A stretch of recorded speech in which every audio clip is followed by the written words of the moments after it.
बाजूच्या लोकांना दरवर्षी या ठिकाणी इथे मोठ्या प्रमाणात धिंगाणा होत असल्यामुळे खूप त्रास होतो. आता मला अनेक फोन आलेले आहेत. मी ज्या वेळेला इतर ठिकाणी आरत्यांना गेले होते, काही जणांचा, आता एकांचा मी तुम्हाला व्हिडिओ हे पण दाखवू शकते, व्हॉट्सअप पण दाखवू शकते.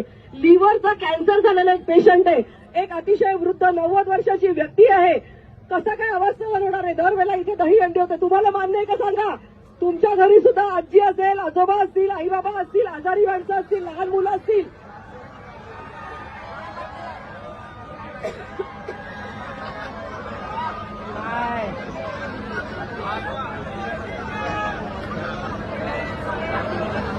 हा कार्यक्रम इथून पुढे जीत ग्राउंडवर होणार नाही.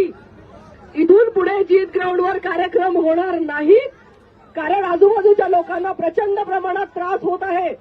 आणि हा कार्यक्रम इथे आवाजाची मर्यादा ओलांडून, धार्मिकतेची सगळी बंधनं तोडून कार्यक्रम आयोजित केला गेला होता. आणि ही आवाजाची मर्यादा न पाळल्यामुळे आम्ही रोज शास्त्रीनगर पोलीस स्टेशनला फोन करतोय, डीसीपी कदम यांना फोन करतोय, पीआय देशपांडे यांना फोन करतोय, सीपी अमितेश कुमार यांना मी मेसेजेस करतेय. आणि तरी कोणत्याही प्रकारची कारवाई या ठिकाणी आवाजाची मर्यादा पाळण्यासंदर्भात झाली नाही. आणि म्हणून नाईलाजानी आम्हाला हा सनदशीर मार्गाने भंग करावा लागला, हा सत्याग्रह करावा लागला. आणि इथून पुढे या ठिकाणी कोणत्याही प्रकारचा असा कार्यक्रम आम्ही होऊ देणार नाही की